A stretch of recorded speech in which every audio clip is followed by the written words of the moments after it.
My big thing is this: if you're gonna do OnlyFans, be aware that there's not only effects on your pictures being out there and guys jacking off to your pictures online, which is, disturbing in itself. Also, there's that mental aspect. And also, there's men not taking you seriously.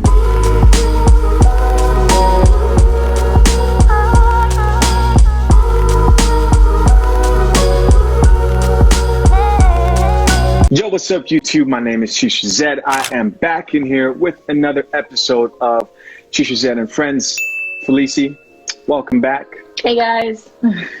So today we're going to be talking about two things, man. The first thing is the tragic death of an OnlyFans model. We've got to talk about that specifically on this channel because we're always addressing OnlyFans and just kind of like the rise in acceptance of like women being able to sell their naked photos or whatever you want to call them online. I know some girls say they're not selling naked photos. Yeah, right. But that is a sad story, and of course not a laughing matter. And I also wanted to address Shacarri Richardson, mainly because of you, Felici. Like, I feel like you would have a unique perspective to that story. But off the bat, let's talk about this OnlyFans situation. So we have a lady, she's based over in Russia, and she's an OnlyFans model. And she jumped off, I believe it was 22 flights. Yeah, 22. High, and plummeted to her death. That's so sad. Yeah, very sad. It's pretty very sad.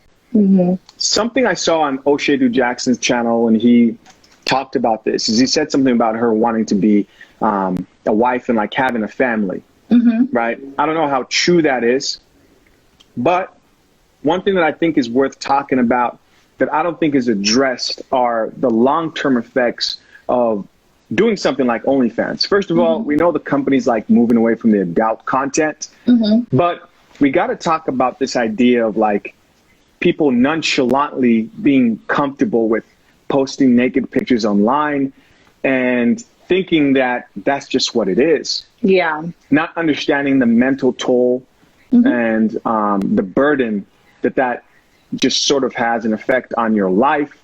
I recently saw a video about somebody who was giving advice to people who were thinking of getting an OnlyFans, and she said, hey, if you want to pursue something like OnlyFans, you have to be okay with, number one, jobs not being able to take you seriously, right? Because if you are posting naked pictures online, you are essentially like a porn star. Yeah, a teacher got fired over that. Yeah, I heard about that teacher that got fired. Those photos can get leaked. And I remember they stay online forever. Dude, that teacher story was crazy. I can't imagine any one of my teachers in the past like just having naked photos online. Ugh, God, me neither. And probably the students probably found it. For sure. Who knows? I don't know the story exactly, right, of how it got found. But you have to be ready to accept that if you do pursue OnlyFans, not only are you entering into this like transition to sex work. I know a lot of people don't want to call it that. I think that's what it transitions into. But you're also going to change the way people view you. And we live in this world where people don't want to be viewed any type of way. They just want to do whatever they want, and it doesn't matter. The truth is, it has long-lasting effects on how you're perceived, your image, and as we've seen in this example, your mental toll. I'm not claiming to know what exactly led this woman to commit suicide, but me knowing that she wanted a family, I could only imagine that most men probably weren't comfortable with that. Be careful, because going out, releasing pictures online when you already have a lot of shit going on, I know they talked about she had a lot of stress, could then lead to you being in an unstable mental state because you can't take back some of those things when they're done. When it's on the internet, it's on the internet for good. Yeah, I actually did a video. I want to say like the 2 videos ago about posting, images like that online, whether, it be for, OnlyFans, Patreon, you're doing it for sex work, or if you're just doing it for attention, there are long-lasting effects that really do happen. I didn't mention the mental state, and I probably should have done that in my video, but it does cause a lot of long-lasting effects on your mental stability. Your pictures are online forever. You say you're going to get married to some guy, and then his boys bring up the receipts of you posted titty pics and all this other stuff. Like, it's not going to be a good look. And I mentioned that in my video, but mentally, I can't say I can understand why she did it, because it's such a sad story, sad case. But having all of those images out and those videos out online, and then trying to reel it back in and start a new life with a husband and kids, she probably didn't think she had any other way out, which is really sad. I wish she had some help for that. But she probably just thought that maybe she didn't have any way out, and she thought that she could never pursue the life that she really wanted, with her history. Yeah. And my big thing is this: if you're gonna do OnlyFans, be aware that there's not only effects on your pictures being out there and guys jacking off to your pictures online, which is disturbing in itself, but also there's that mental aspect. And also there's men not taking you seriously. Most men are not going to be okay marrying a girl who got her titties out all the time. Yeah, just online. You know what I mean? Yeah. Some might date one, but I'm safe to say, I think we all can agree, the majority of men, no matter what you believe, to take her seriously, at least to take her seriously, is not accepted. You know what I mean? And there's these OnlyFans models, they will smash. Guys will smash at the end of the day. Like, if you're an OnlyFans model out there, guys will smash you. But you're talking about marriage, not happening. Overall, it's a big deal. What I also think about is how the company, OnlyFans, decided, like, hey, we want to move away from this brand of like adult content. Yeah. Are women prepared for that cash flow to stop?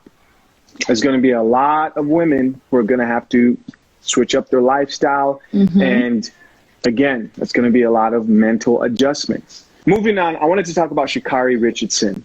And the reason I wanted you in specific to talk about this is because you're familiar with marijuana more than I am familiar with weed. Last time I smoked weed was in 2014.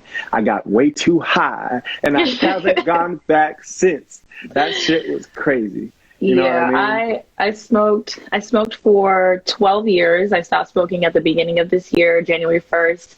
So I do understand the situation. And your first YouTube video was kind of like, I remember your first YouTube video was talking about how you're going to stop smoking. Yes. One of my first YouTube videos this year, because I took a break off of YouTube and I came back. One of my first YouTube videos talked about how it was my day one of not smoking anymore, and then I have I think I had like a 1 month update, and then I have a 90-day update. And honestly, it's one of the best decisions that I've ever made for myself. I absolutely am enjoying the fact that I no longer am living in that haze anymore. It's a wonderful feeling. How long has it been now since you smoked? I just got past 6 months, fully 6 months. So I'm going on to my 7th month right now. Congratulations. Yes. Thank you. I'm clapping for you, not because I think marijuana is this terrible drug, but because I commend anybody who wants to give up something that they feel like, isn't really helping out their life. There are people out there who I believe should smoke, enjoy it, isn't interfering with their life. I'm not one of those people who thinks like marijuana is evil, no. But the fact that you saw it as a problem or something that would hinder your success for you personally and you stopped is commendable. Thank you. Now, go ahead. I did. It was kind of a part of my life, and I kind of incorporated it into like everything I did. I went to work, I went to school, I did, pretty much did everything. But it came to a point where I was just like, you know what?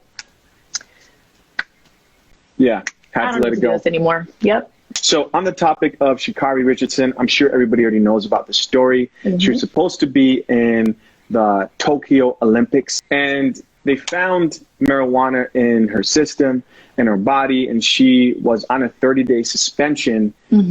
Confirmed today she is not going to be competing at all in the Olympics at all. What is your take, man? Because here's what I hear when I go in the shade room in specific, right? I see a bunch of people in the comments who are like, oh my gosh, I can't believe this is happening. Give her a chance. She was going through a hard time, such and such and such. There's a lot of sympathy surrounding this situation. They think they should, you know, let it slide, right? What are your thoughts? I understand why she did it, you know, smoking after something that difficult, her mom dying.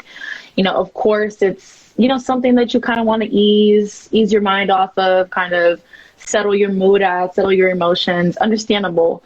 But for someone in her position, for someone who's after a goal, for someone who is representing, you know, the Black community in the Olympics, you know what I mean?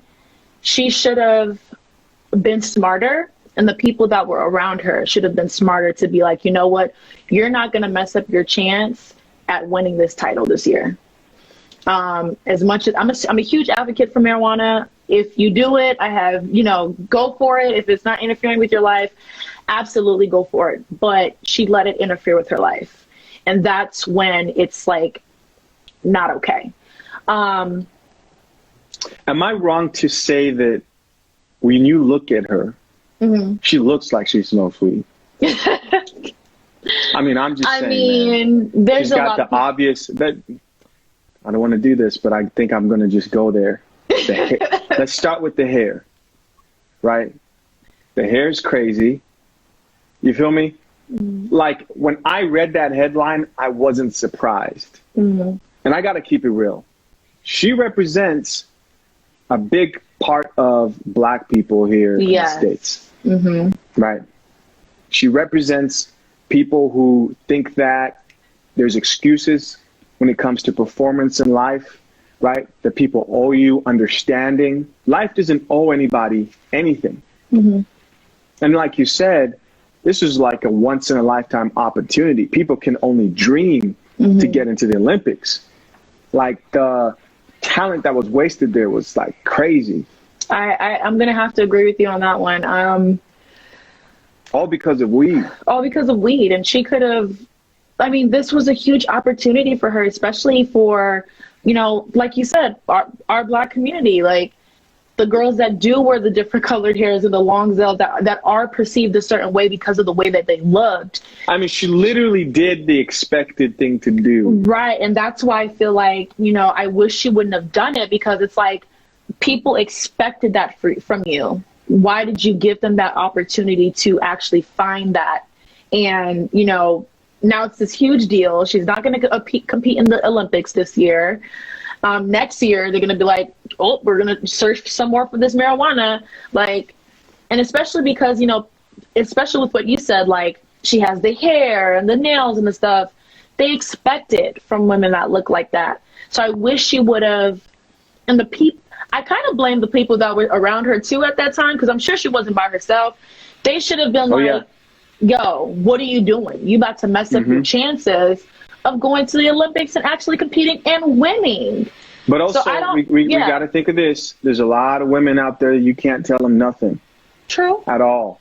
True. Right? You can't tell them they're going to do what they're going to do. I 100% blame her. Absolutely. But also, I do blame the team, though. Yeah. I do blame the team. But just, I'm sorry, people want to say, doesn't matter how I dress, doesn't matter how I look. Looking at her, if I was to see her walk in the streets, I would automatically think that lady looks difficult.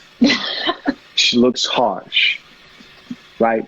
That's what I'm getting when I see her face. You know what I mean?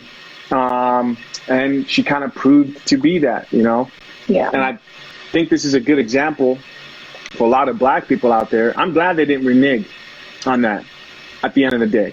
Yeah. I'm glad that they stayed strong, because if someone like you, who's not even competing for the Olympics, can sit there and stop smoking.